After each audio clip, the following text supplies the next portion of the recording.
Victor Serriteno only intended to be responsible for one person's death when he murdered 32-year-old Priscilla Castro in August of 2020 after the two connected on a dating app. But the 33-year-old ended up causing several more deaths after setting fire to Castro's remains in Solano County, California. The flames quickly spread into what became known as the Markley Fire, which eventually merged with a collection of other wildfires called the LNU Lightning Complex Fires. The Markley Fire engulfed thousands of acres of land and claimed the lives of two residents. Unable to escape the blaze, 82-year-old Douglas May and 64-year-old Leon James Bone died inside their homes. Serriteno was charged with Castro's murder following the discovery of her remains in the weeks after the fire. He was charged with arson and 2 additional counts of murder the following year, after investigators determined that he was responsible for the deaths of May and Bone. In May of 2025, Serriteno pleaded no contest to all charges as part of a plea agreement. He's facing up to 73 years in prison and is currently awaiting his sentencing hearing, which is scheduled for August 14th. Number 23. Joseph Lopez.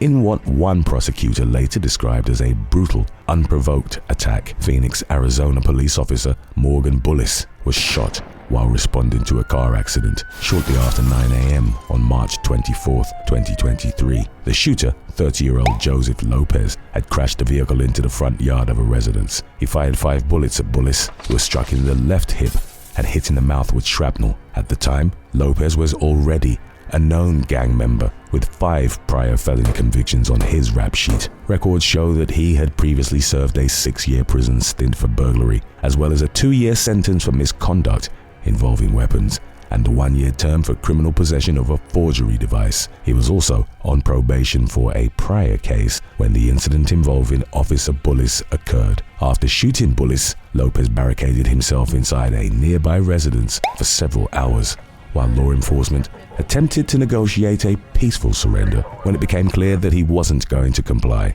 police blew the front door off with explosives and went inside. He was arrested without further incident and was charged accordingly for his crimes. During questioning, Lopez reportedly admitted to taking 2 Percocets and 2 Xanax pills earlier that day. He claimed he couldn't remember whether or not he had committed the shooting. Bullis was hospitalized overnight and spent the next 4 months out of work while recovering from her injuries. During that time, she underwent multiple surgeries, as well as physical therapy, in order to regain her ability to walk normally. In January of 2024, Lopez pleaded guilty to aggravated assault. In exchange for his plea, the prosecution dropped all the other charges, including attempted first-degree murder, assault with a deadly weapon, and possession of a prohibited weapon. He was sentenced to 25 years in prison and is scheduled to be released in the year 2048 at the age of 53.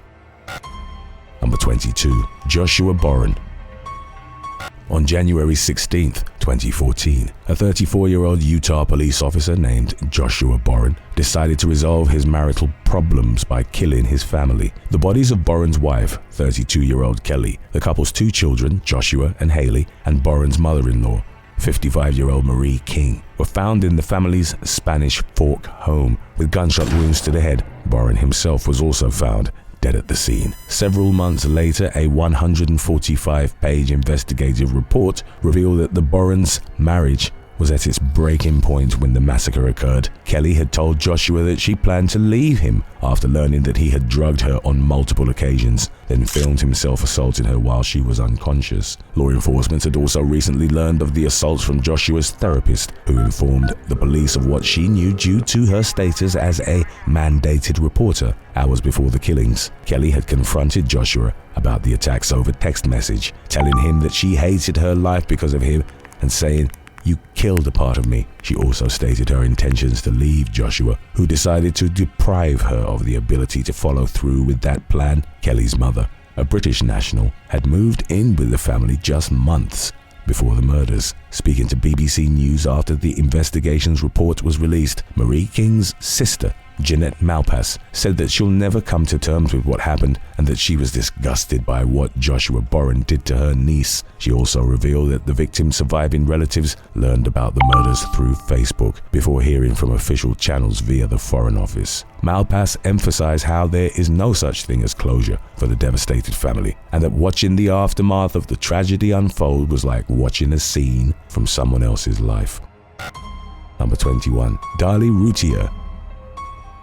at around 2:30 a.m. On June 6, 1996, dispatchers in Rowlett, Texas, received an emergency call from 26-year-old Darlie Routier, who claimed that an intruder had stabbed her and her 2 young sons. Officers arrived less than 3 minutes later to find Darlie alive with her throat cut, while her children, Devon and Damon, had suffered fatal stab wounds. Darlie claimed that she had fallen asleep on the couch while watching TV with her sons. By the time she awoke with a neck wound and chased the intruder away, the boys had already been stabbed. Darlie's husband, Darren, and her youngest son had been asleep upstairs when the incident occurred and were both unharmed. Police quickly discovered that the evidence did not match up with Darlie's story, including her claim that the assailant had fled through the garage where no blood evidence was found. Their suspicions were heightened 8 days after the murders, when Darlie celebrated Devon's birthday by silly stringing her son's grave sites. It just didn't seem like something a grieving mother would do, especially considering Darlie's seemingly jovial demeanor at the cemetery. But she maintained her innocence even after she was charged with her son's murders. Prosecutors accused Darlie of killing Devon and Damon due to recent financial difficulties, which had deprived her of the luxurious lifestyle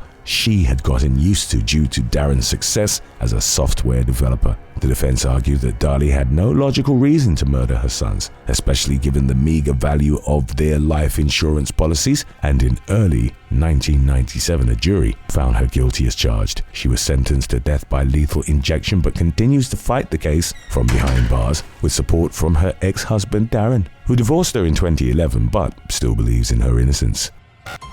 Number 20. Phoenix Ikner.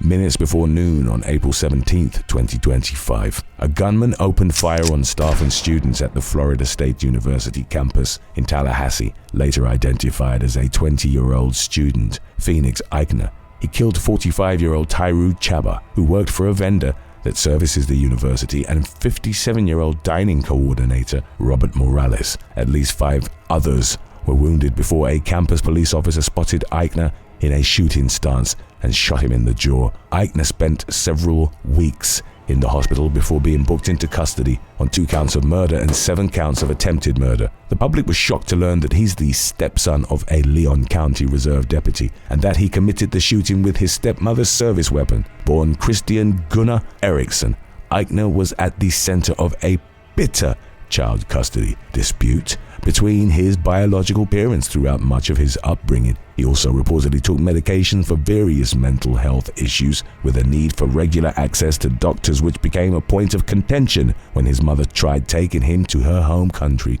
of Norway without his father's permission. In more recent years, Ikner reportedly aligned himself with white supremacists, far-right and homophobic views, which got him kicked out of a political club at his previous college, Tallahassee State University. The club's president, Reed Siebold, told NBC News that the group had one rule: no Nazis, and that Ikner had espoused harmful rhetoric to the point where the leaders found it necessary to enforce this policy. Ikner has also been accused by others of showing a fascination with Nazism and joining hate groups. The night before the shooting, Ikner was reportedly cracking jokes in a group chat for Christian athletes. During the conversation, he made comments about how he was going to sleep well that night, which in hindsight seem ominous. Some students expressed shock that Ikner was capable of committing such a heinous act, while others seemed less surprised. He's currently being held without bond at the Wakulla County Jail as he awaits his arraignment, which is scheduled for June 13th.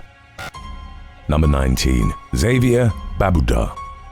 30-year-old Xavier Babudar rose to fame as a Kansas City Chiefs superfan, dubbed Chiefsaholic. He was known for showing up at the team's games in a wolf costume. It was only later discovered that Babudar may have had a reason for not wanting to show his face. He's a serial bank robber who has committed at least 11 heists across 7 states. The public first learned about Babudar's criminal lifestyle in late 2022, when he was arrested for robbing a credit union in Bixby, Oklahoma, while en route to a Chiefs game. He was captured shortly after fleeing the financial institution with nearly $150,000 in ill-gotten funds. And despite the seriousness of the crime, he managed to bond out of jail a few months later in February of 2023. 5 months later, the FBI arrested Babudar for committing bank robberies in Nevada and California. In 2024, he admitted to the heists he had been charged with, as well as several unsolved robberies throughout the Midwest as part of a plea deal with federal authorities. He also admitted to yielding more than $800,000 in stolen funds, which he laundered through casinos and used to support his indulgent lifestyle, including highly coveted tickets to Chiefs games.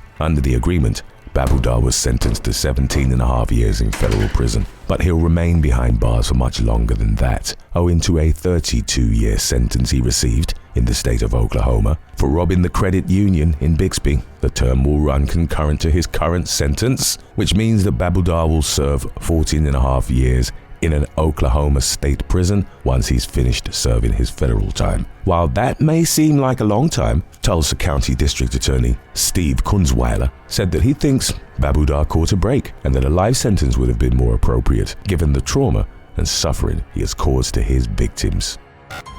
Number 18. Sherlock Arana.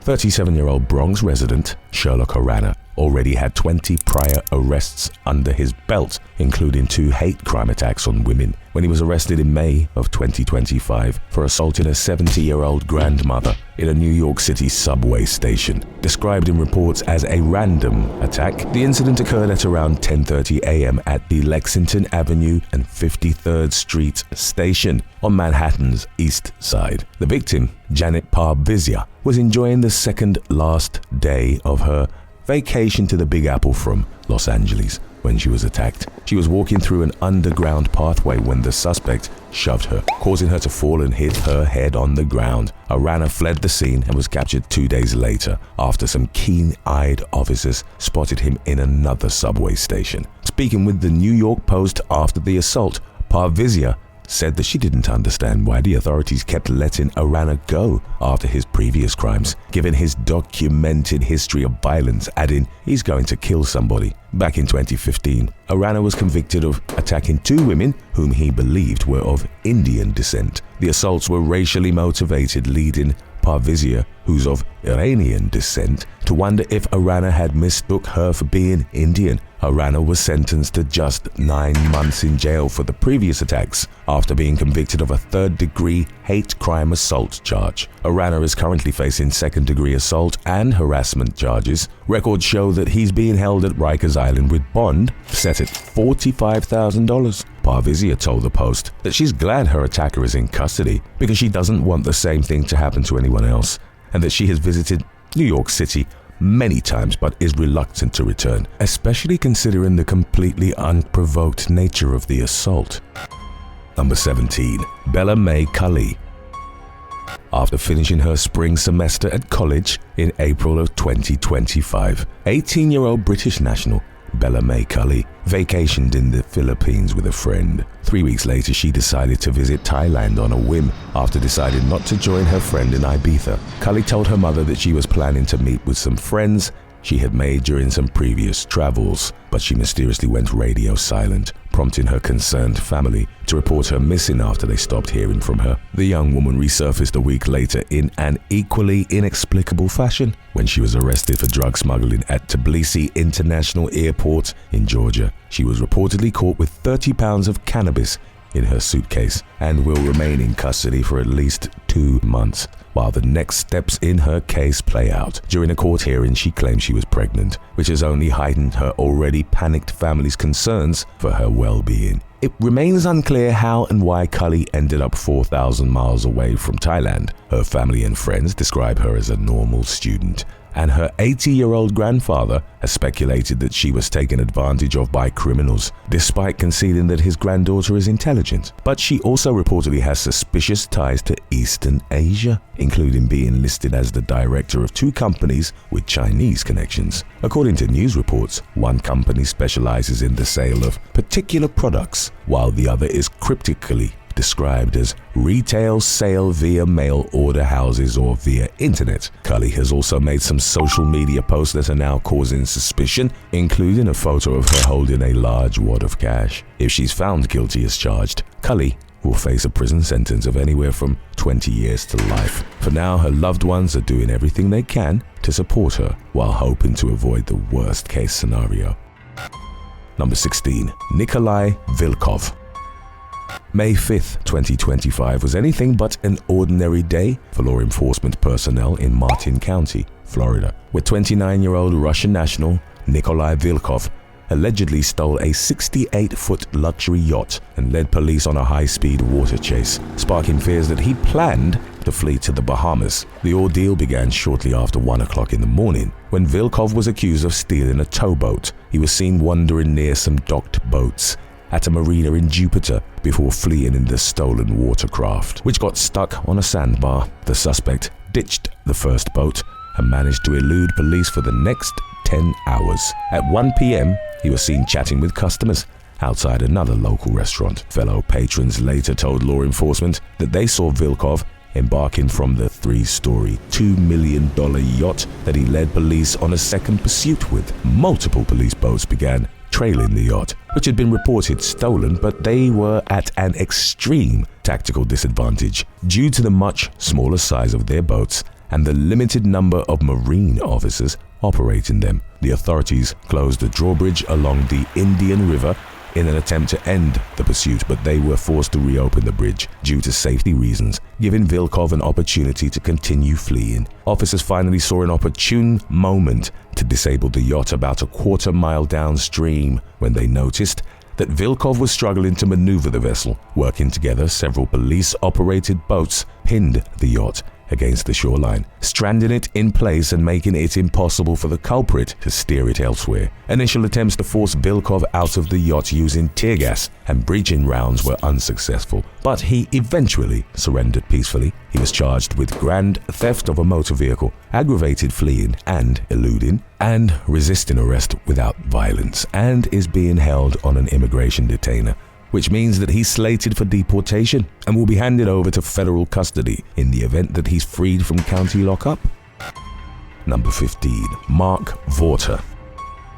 After his 2 great-grandchildren died in a fiery car crash in Hendricks County, Indiana, in February 2025, 65-year-old Mark Vawter decided to take the law into his own hands, and he paid for it with his life. The man accused of causing the children's deaths, 25-year-old Sedoni Pettis, was fleeing from law enforcement in a stolen car when he crashed into the vehicle the victims were riding in, causing it to burst into flames. He was charged with vehicular manslaughter, and Vawter believed that Pettis had a court hearing on May 6th. Unaware that the hearing had been rescheduled, Vawter stationed himself outside the courthouse with a gun and waited until he saw deputies transporting inmates. He confronted the group and fired a gunshot moments later, prompting deputies Zachary Emmett and Nathan Phillips to return fire. Vawter's bullet did not hit anyone, but he was fatally struck by the deputies' gunshots. Neighbors Dennis and Charlotte Wagner told I-Team 8 that they believe he spent weeks planning the attack, despite previously being unaware that he was even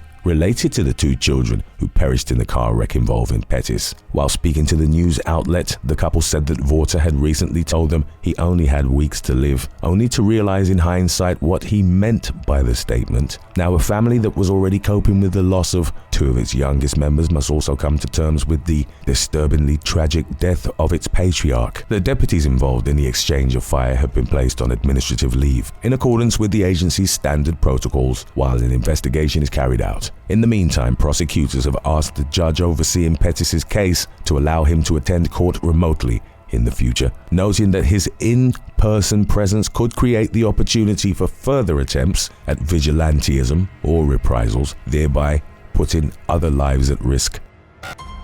Number 14. Dell Garren.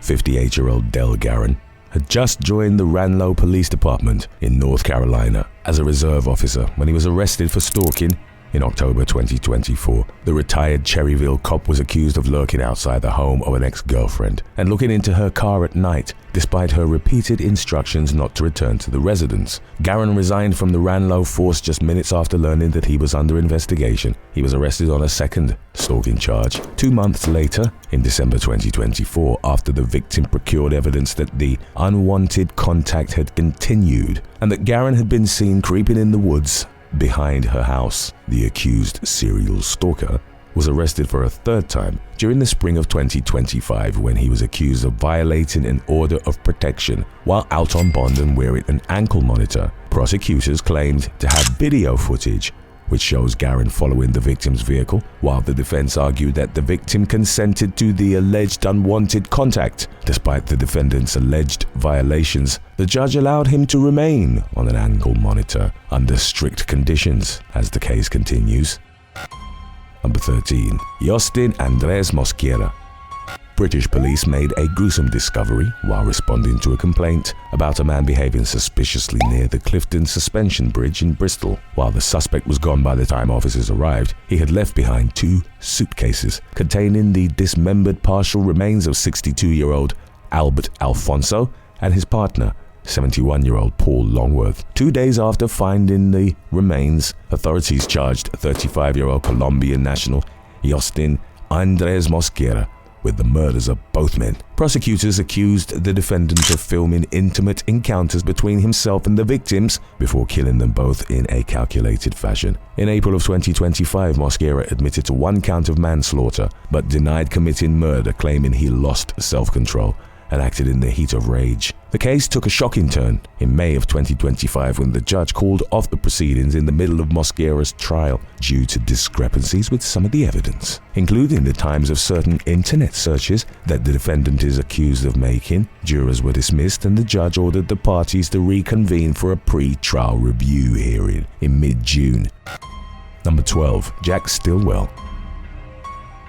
34-year-old Jack Stilwell skyrocketed to fame as Britain's Young Farmer of the Year, and during his appearance on BBC's Country File series, he's now known for far less flattering reasons, owing to his recent criminal conviction for cheating the UK's tax authority out of a 7-figure sum. Stilwell committed a type of tax evasion known as VAT fraud by filing fraudulent claims to His Majesty's Revenue and Customs for 3 of his businesses between November 2021 and July of 2022. In doing so, he painted a much different picture of himself than the hard-working and pioneering young businessman that he appeared as in previous press coverage. In early 2025, Stilwell admitted to 3 counts of furnishing false VAT returns and was sentenced to 2.5 years in prison. Prior to the conclusion of his legal case, Stilwell had opened up to the public about his mental health struggles, and he even tried to raise money for a new farming venture. But only time will tell whether the court of public opinion is willing to forgive or if his reputation is permanently tarnished by his misdeeds. Number 11. Jackson Arnold.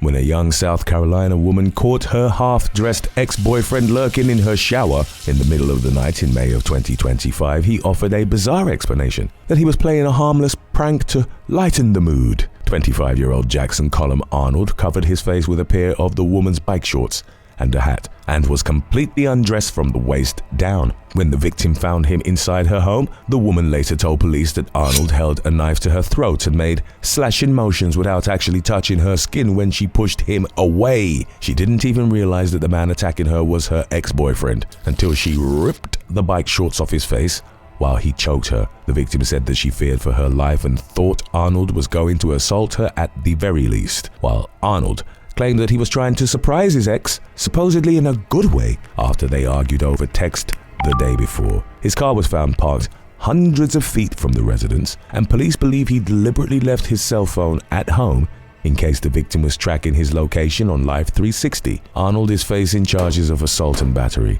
first-degree burglary, and possession of a weapon during a violent crime. Number 10. Stephan Dieujuste.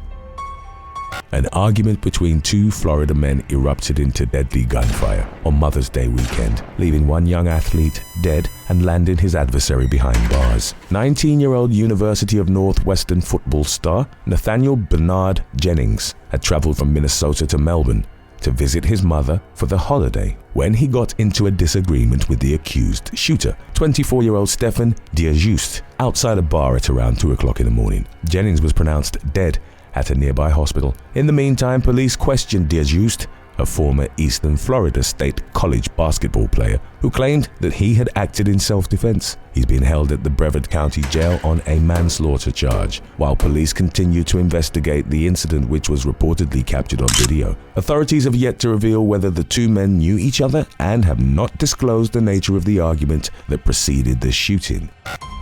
Number 9. Ryan Hewitt.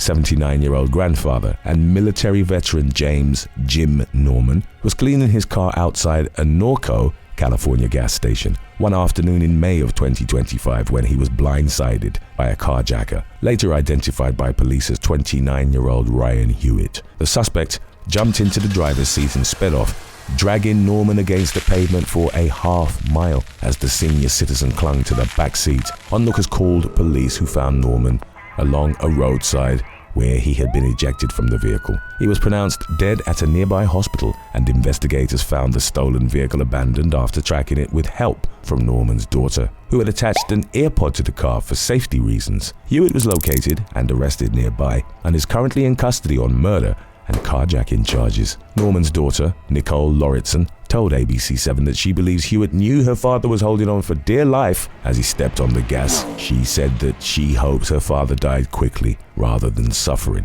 and expressed gratitude toward the Good Samaritans who called 911 and moved Norman's body away from the road, where they kept watch over him until emergency responders arrived. Number 8. Mazyar Azarbonyad. It's always disappointing when a first date ends badly, but 20-year-old personal trainer Mazyar Azarbonyad only had himself to blame after causing a 6-car pileup in Northumbria, England, during the early morning hours of April 9, 2025. The horrific crash occurred shortly before 2:30 a.m. along the A1 motorway, where 5 police vehicles were pursuing Azarbonyad's BMW as he drove his date home. After initially refusing to pull over, Azarbonyad had finally slowed down, at which point an unmarked police car collided with the other vehicles from behind. Authorities shut the road down for 12 hours while investigating the scene and clearing the wrecked cars out of the way, along with a large amount of debris. 7 officers were treated for non-life-threatening injuries after the accident, and the woman in her 20s, presumably the suspect's date, was released without further action after being questioned about her suspected involvement in the chase, although she remains under investigation for alleged drug-related crimes. Azarbonyad has admitted to numerous offenses, including dangerous driving, failing to stop twice, driving without a license, and driving without insurance. He's currently free on bail and is awaiting sentencing. Number 7. Andre Stephon-Curtis Broadenax. A Michigan father is in hot water with the law for allegedly leaving his preteen daughter behind at the scene of a home burglary in Dearborn. Identified by authorities as 29-year-old Andre Stephon-Curtis Broadenax, the suspect stole a vehicle before driving roughly 15 minutes to a residential neighborhood where he broke into a home that was under renovation with his daughter in tow. The burglary was interrupted by the 75-year-old homeowner's adult son, leaving Broadenax so surprised that he fled the scene on foot, leaving behind both his daughter and the stolen car that he had arrived in. He was captured by police a short while later and is facing a slew of charges, including first-degree home invasion, second-degree home invasion, larceny in a building, receiving and concealing a motor vehicle, inducing a minor to commit a felony, and contributing to the delinquency of a minor. Speaking with news outlet WXYZ7, local resident and father of 8, David Bridges admonished the suspect's actions in the usually quiet community, adding that he could never see himself using his kids to commit a crime, and that Broadenax put his daughter's life at risk by putting her in an inherently dangerous situation. Number 6. Thomas Robb.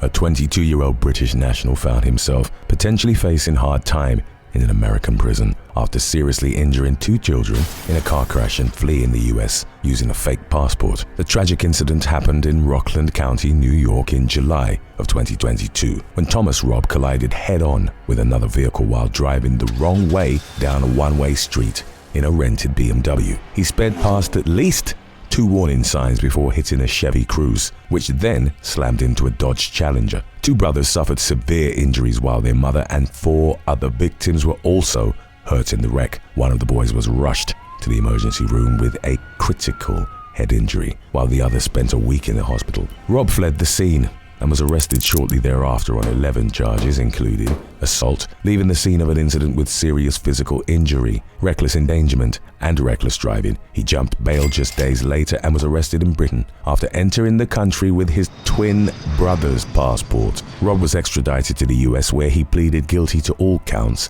in March of 2025. He could have been sentenced to years behind bars, but was given a 1-year jail sentence, with credit for time served while in pre-detention, enabling him to walk free that same day.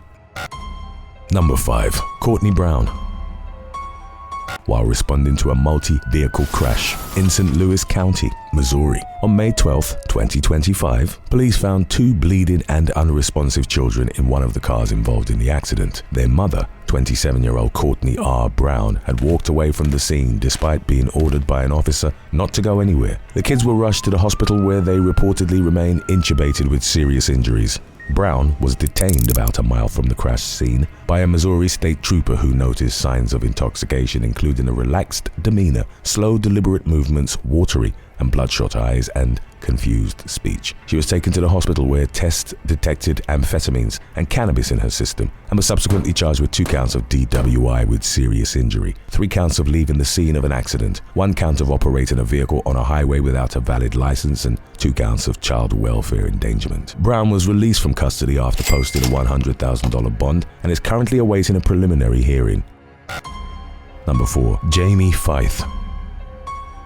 On April 29, 2022, 911 dispatchers received a call from 34-year-old mother of 3, Jamie Feith, who accused her partner of being both verbally and physically abusive toward her. 2 local officers and a New York state trooper paid a visit to Feith's home in the town of Hyde Park, where they separated and interviewed Feith and the father of her children. During his conversation with law enforcement outside the residence, the father of Feith's children said that the couple had experienced a very rough 2 months. In the meantime, Feith reportedly became belligerent and confrontational toward Hyde Park officer Joshua Kemlage, who accused her of having a meltdown over nothing and told her that he would have to take her to the hospital if she didn't calm down. According to an official report, Feith pulled a knife on Kemlage as he escorted her outside and ignored the nearby state trooper's repeated commands to drop the weapon. Even after being wrestled to the floor by Officer Kemlage, she stood back up with the knife still in hand, while Kemlage and his colleague retreated into the kitchen to avoid being harmed. Feith advanced toward Officer Kemlage until the blade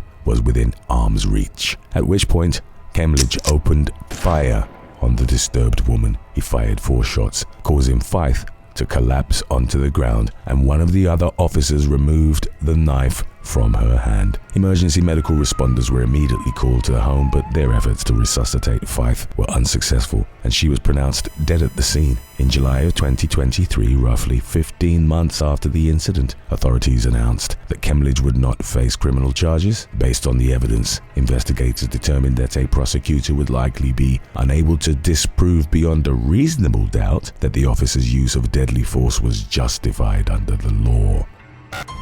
Number 3. Ryan McCaffery.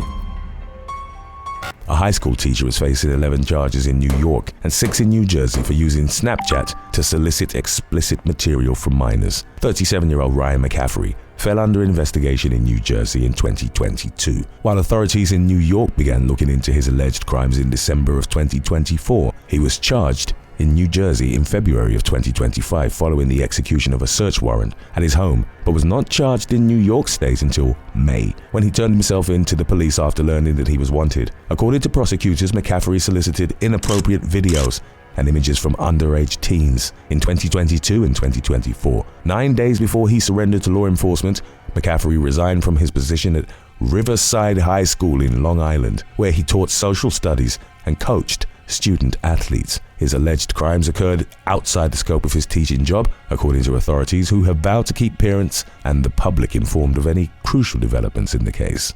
Today's topic was requested by Do Better 74. If you have any other topics you'd like to learn about, subscribe and let us know in the comments section below.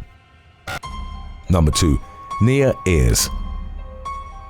In a disturbing act of abuse that was captured on video, a Florida nurse repeatedly duct-taped an 18-year-old disabled woman's mouth shut and aggressively shook the patient's breathing machine while it was connected to her nose. Police in St. Cloud learned about the mistreatment after receiving home surveillance footage of the acts, which were committed against a non-verbal quadriplegic patient with cerebral palsy. In the videos, the suspect, identified by law enforcement as 24-year-old Nia Ayers, could be seen taping the wheelchair-bound victim's mouth and ripping the tape off the young woman's face. The victim's mother became suspicious during the spring of 2025. After noticing unusual cuts and bruises on her daughter's face, she discovered the abuse while reviewing home security footage and promptly turned it over to law enforcement. Ayers turned herself in on May 7th and was booked into the Osceola County Jail on suspicion of aggravated abuse of the elderly or disabled. She was released after posting a $2,500 bond and has been banned from having any contact with the victim amid the ongoing case. Stick around after the last listing if you'd like to see more cases about people who made horrendous decisions. They're coming up right after this. Number 1. Michel Patrick Desalles. Accused killer Michel Patrick Desalles recently learned the hard way that bad decisions tend to catch up with a person even if it takes several years. The 54-year-old is accused of killing his boss, 43-year-old Omari Garland, at the victim's jewelry store in Lower Manhattan's Tribeca neighborhood in February of 2017. According to law enforcement, Desalles brutally beat Garland and tightly secured 2 zip ties around the victim's neck, causing him to choke to death. Just hours later, he caught a flight to Mauritius.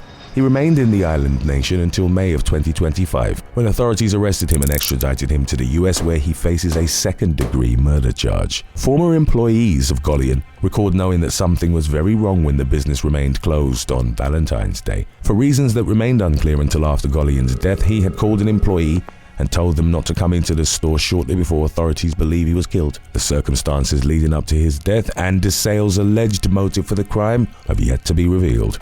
On March the 25th of 2024, deputies from the Flagler County Sheriff's Office were called to a Walmart in Palm Coast, Florida, after a woman had left the store with over $1,000 worth of unpaid items in her shopping cart. Body cam footage would show an officer approaching Amber McCann and telling her that they were investigating the theft. The cop said, apparently, someone walked out with and didn't get a chance to finish his thought before McCann nonchalantly replied, "A cart? Yeah, that's me." The 30-year-old woman told the police that she'd been playing a game called 21 that involved her placing as many products as possible in her cart and walking out without paying and without getting caught. McCann brazenly punctuated her theft admission by saying, "It's really fun," adding that she'd played the game once before and wasn't detected. The woman also claimed that she'd placed the pilfered items in a random car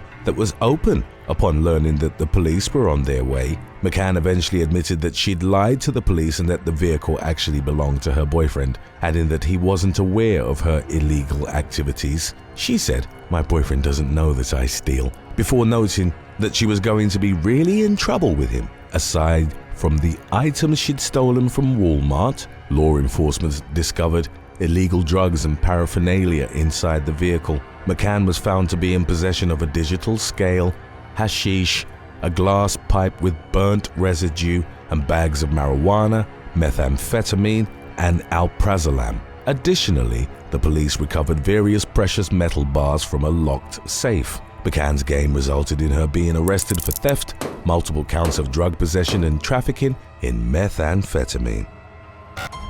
Number 7. Alice Wood.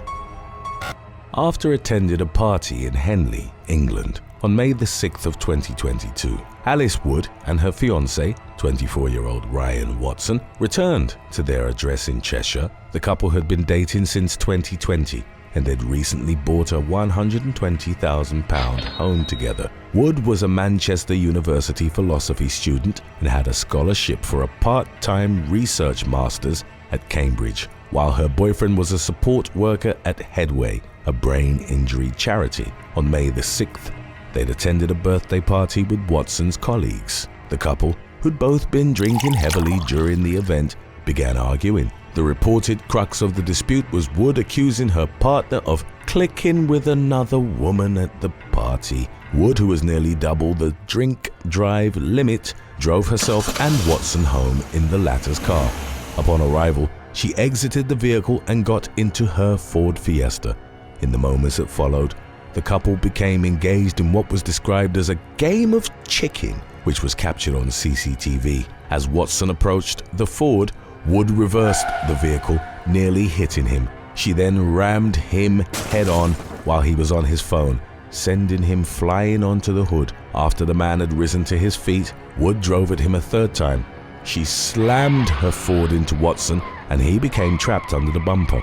Wood drove for over 500 feet along Sandback Road in the village of Road Heath when she finally stopped. Her fiancé's legs were sticking from underneath the vehicle and there was a pool of blood on the road. Wood then frantically knocked on a neighbor's door telling them, "Please telephone an ambulance. I think I have run over my boyfriend." When the police arrived at the home, they found a distraught Wood on her living room sofa. Upon being taken into custody, she told officers, "It's fine, I deserve it." And during processing, she cried and reportedly pleaded with the police, "You should just shoot me in the head." In the aftermath, however, Wood denied manslaughter as well as murder. As her trial unfolded, the woman claimed that it was Watson who'd started the argument by accusing her of flirting with other men, and that she'd accidentally hit him with the vehicle while trying to get away from their home and drive to her mother's. The prosecution accused her of trying to manipulate the circumstances surrounding the incident by falsely pointing to Watson as the dispute's initiator. Prosecutors argued that she'd lost control during the row, culminating in her using her car as a weapon against her fiancé. A jury agreed and convicted Wood after only hours of deliberations. In January of 2024, she was sentenced to a minimum of 18 years behind bars. Number 6. Morgan Wallen. Country singer Morgan Wallen rose to prominence after appearing on The Voice in 2014, and his mainstream popularity gradually grew, culminating in the success of his 2023 album One Thing at a Time, which topped the Billboard 200 chart for 19 weeks. As his career gained momentum, Wallen was also involved in several arguably avoidable scandals. In May of 2020, he was arrested for public intoxication and disorderly conduct on Lower Broadway in Nashville, Tennessee, after kicking glass items at a steakhouse owned by fellow musician Kid Rock. As he was taken into custody, Wallen was also reported to have gotten into verbal altercations with onlookers. No charges were pressed in the incident. On January the 31st of 2021, the country superstar was recorded saying the N-word to one of his friends after a night out. It resulted in severe public backlash and him being suspended from his record label as well as from various country music associations. Wallen apologized and donated $300,000 to the Black Music Action Coalition. In the scandal's wake, on April the 7th of 2024, Wallen was again arrested on Lower Broadway after he flung a chair off a newly opened rooftop bar owned by country music singer Eric Church. 2 police officers were in the street when the chair hit the ground, 3 feet from them, from 6 stories above. Wallen, who'd reportedly thrown the chair for no legitimate purpose, was arrested and charged with 3 counts of felony reckless endangerment and 1 count of misdemeanor disorderly conduct. Number 5. Samuel Potter. In the spring of 2019, English rugby athlete Samuel Potter was participating in a drinking game in the garden of a house in Linden, Gloucester. The game was reportedly part of a rugby initiation ceremony that involved first and second year University of Gloucestershire students consuming alcohol mixes concocted by their third and fourth year peers. Copious amounts of beer and rum were drunk, alongside various food sources. 19-year-old Potter, a second-year film production student, took part in the games alongside 14 other students. On the evening of May the 8th, several of the participants went home, but Potter, who was severely intoxicated, remained at the address and fell asleep on the living room floor. The alarm was raised early the following day when friends were unable to wake him up. Paramedics were called and pronounced him dead at the scene. Subsequent tests revealed that he'd succumbed to alcohol poisoning. Potter had 362 milligrams of ethanol per 100 milliliters of blood, whereas the legal drink-drive limit was 80 milligrams per 100 milliliters of blood. He was nearly 5 times over the legal limit. A subsequent investigation concluded that although there was an element of peer pressure to the ceremony, Potter had taken part in the ill-fated game of his own volition. Number 4. Amber Lewis.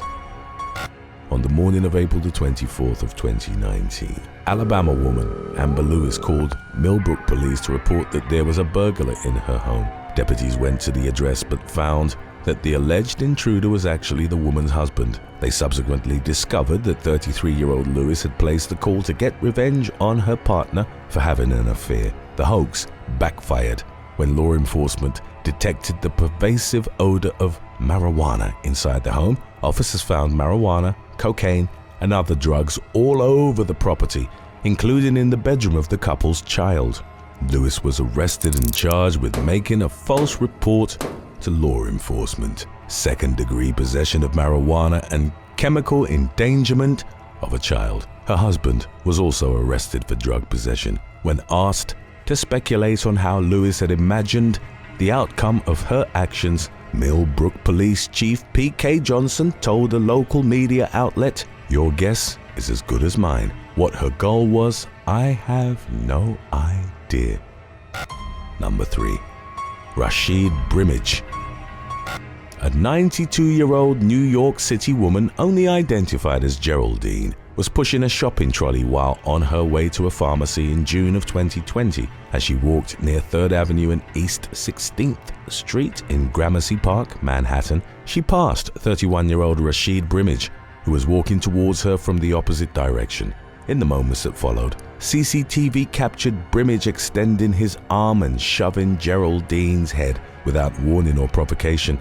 The elderly woman lost her balance and fell, hitting her head on a fire hydrant. Brimmage turned around and looked at her but continued walking, disappearing out of frame. Geraldine remained on the ground until a Good Samaritan called the emergency services and she was rushed to nearby Beth Israel Hospital. The former teacher, who'd lived in Manhattan for 50 years, was left bleeding from a head injury, but her condition wasn't reported as serious. Speaking to the New York Post in the incident's wake, she revealed that the attack had psychological ramifications as she was fearful of going out alone in her neighborhood. The police recognized Brimmage from the security footage and arrested him in Harlem on assault charges. Brimmage was a registered offender with 103 arrests on his record. When the New York Post ran the story of the attack on Geraldine, a still from the video surveillance was used on the front page, and Brimmage was described as a menace to society. Some of his past offenses included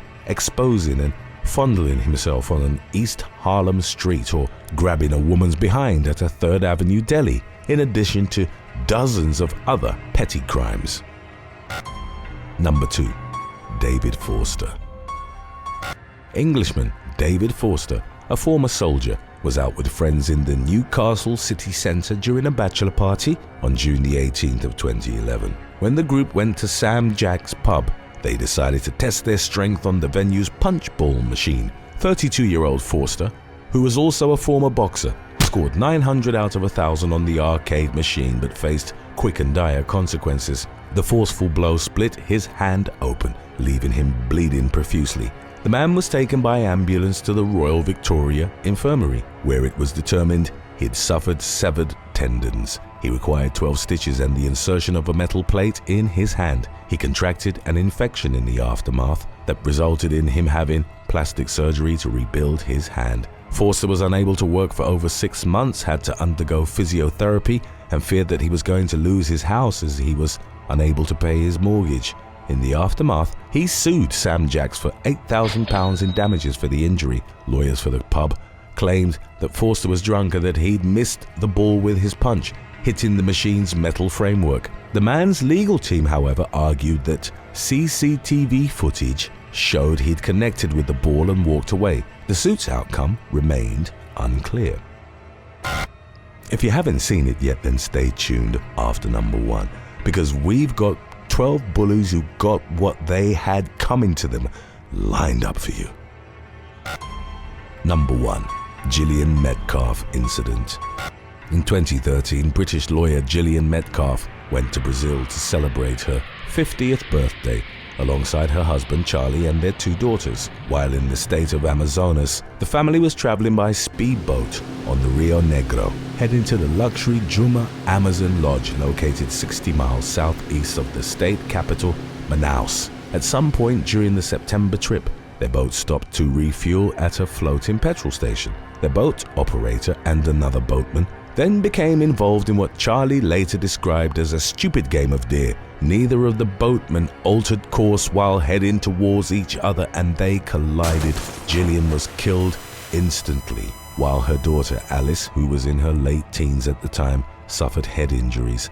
Both boatmen were charged with manslaughter in the aftermath. In 2015, as he prepared to return to Brazil and give testimony at their trials, Charlie told a media outlet, "Sometimes it seems like it happened yesterday," adding, "Either pilot could have simply turned the wheel at any stage and my wife would still be alive." The men were found guilty of manslaughter that year and orderly travel. The company operating the boat tour admitted liability in 2016. On July the 29th of 2022, California man Omari Garland walked into the martial arts gym called Train for Life Center in Solano County and signed a waiver to train. The 30-year-old then picked on an opponent who was much smaller than him, according to an Instagram post by the gym. Unbeknownst to Garland, the smaller man was Terence Saturn, a professional MMA fighter and one of the coaches at the facility. Garland told Saturn, "I'll beat you down," after which the two sparred. Saturn proceeded to land multiple forceful punches on the unwitting fighter, who called timeout with a minute and a half left in the first round. The fight was caught on video, which later went viral. After gym staff posted it, the individual recording the clip could be heard saying, "You come into my gym, you call out the smallest guy, and now you want to call a timeout." Eventually, Garland was asked to leave. Number 11. Paul Woodward. Paul Woodward, a 34-year-old Wolverhampton resident, was sentenced to 4 years in jail in February of 2023 for relentlessly bullying his ex-partner, both physically as well as mentally. Woodward's practices were exposed after police officers noticed worrying signs in his relationships with his girlfriend during a routine house visit after an argument between the pair in May 2021. When the officers finally got to talk to his partner alone, she confided in them that she had been abused and bullied by Woodward for months, with the attacks ranging from him stamping on her chest and grabbing her throat, to banning her from using her mobile phone without him being present to monitor her calls. Woodward went as far as to force the woman to attend work with him and prevented her from contacting her family, and he wouldn't even allow her to go to the bathroom on her own. Woodward was found guilty of causing actual bodily harm and engaging in controlling and coercive behavior in an intimate relationship. On top of the 4 years in jail, he also received a 10-year restraining order. Number 10. Man who bullied a dog. In a video that went viral, in November of 2021, a man harassed a dog only to have another animal step in to stop him. It was unclear where the incident took place, but at the beginning of the video, the man appeared to pull the dog's ears, causing it to howl in pain. A cow suddenly intervened, pushing the dog away before mauling the man. The dog was freed while the man fell to the ground as the cow's onslaught continued. India Forest Service Susanta Nanda shared the video on Twitter, receiving at least 19,000 likes and more than 220,000 views. Nanda captioned the video with just a single word: karma. Number 9. Dutch instigator. A video of a physical altercation believed to have taken place in the Netherlands was uploaded to LiveLeak on November the 28th of 2016. A group of male teens were walking down the street, talking to one another. One of the boys, who was wearing green, shoved another member of the group who initially didn't respond. The instigator then kicked at the other boy's legs, but this time the victim made a half-hearted swing, as though attempting to deliver a punch, which prompted laughter from the rest of the group. The victim subsequently threw a single left hook after the bully dropped his guard, connecting with the teen's jaw and knocking him down to the ground unresponsive. As he regained consciousness, his friends laughed at him for losing the fight he'd instigated. A LiveLeak user commented on the video saying that the punch sounded like the bully's next dental bill. Another added that watching someone's attempt to bully another person suddenly backfire was one of life's finest pleasures. Number 8. Bullying a bull. During a bull running event in Castellón, Spain, On July the 4th of 2023, spectators were attacked by one of the animals. Crowds were congregating near Sarasate de Castellón Street to witness the stampede of beasts from the renowned Jose Arrozo de Ablitas branch. At one point, a bull came to a stop in the middle of the road where it was surrounded by clamorous spectators. People were reportedly trying to send the bull into a frenzy by shouting, waving, and banging their hands against the barricades. Moments later, one spectator took a long wooden stick and tried to jab the bull in the face. With a burst of speed, the enraged bovine suddenly leapt over the fence, sending the audience scrambling in horror to evade its charge. The man who incited the bull's anger quickly jumped over the fence to safety. Several others attempted to escape being mauled by the animal, including 61-year-old Fernando Miguel, who managed to squeeze himself through the barricades.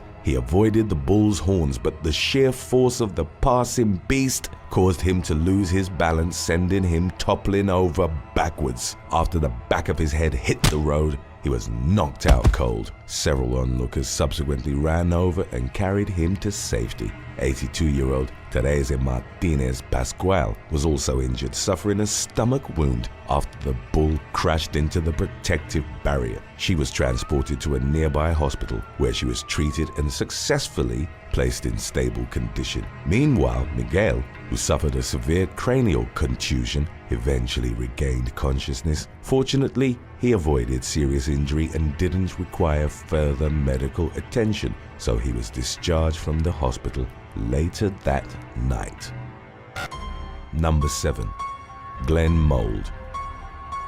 36-year-old Englishman Glen Mould was jailed for life after clubbing a man to death at a home in Blackburn in December of 2010. Prior to the incident, Mould strong-armed his way into staying with Dominic Bibby after getting kicked out of his own place for defaulting on his rent. According to law enforcement, Mould began preying on Bibby, aged 31, not only for shelter but also for food. Bibby, who was vulnerable because of a previous assault in a separate incident, started becoming a victim of bullying at the hands of his involuntary roommate. In the weeks leading up to Bibby's death, Mould was physically abusing him.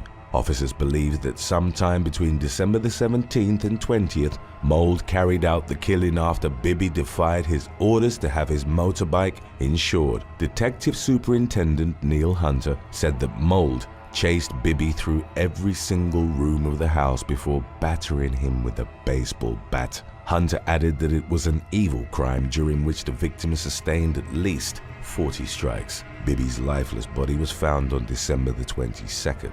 A few days later, Mould was arrested on suspicion of murder. Investigators said that the suspect had been picked on because of his facial deformity all his life. They added that the abuse he suffered had eventually turned him into a bully. Mould pleaded guilty to murder on July the 4th of 2011. He was ordered to serve 16 years before he could be considered for parole. Number 6. Served with a razor. A shocking video of a mother shaving her daughter's head as punishment for bullying went viral online in 2016. The girl was sitting on the floor screaming and covering her eyes as her mother shaved off large clumps of hair and threw them on the floor. The blonde-haired woman spoke calmly as she ran the electric razor up and down her daughter's head. In October of 2016, the footage had reportedly been viewed upwards of 13 million times on social media. The video's caption indicated that the girl was being punished for bullying another girl at her school who had cancer. However, another version of the video that surfaced more than a year earlier said that the student was being punished for uploading nude photographs online. Several people posted comments agreeing that whatever the real reason for the punishment was, the mother had acted inappropriately. One user wrote, "That went a bit too far." Number 5. Yuri. A Russian man, only identified as Yuri, was fatally trampled by a camel after he punched it at the Beryotska Recreation Center in the city of Omsk in January of 2023.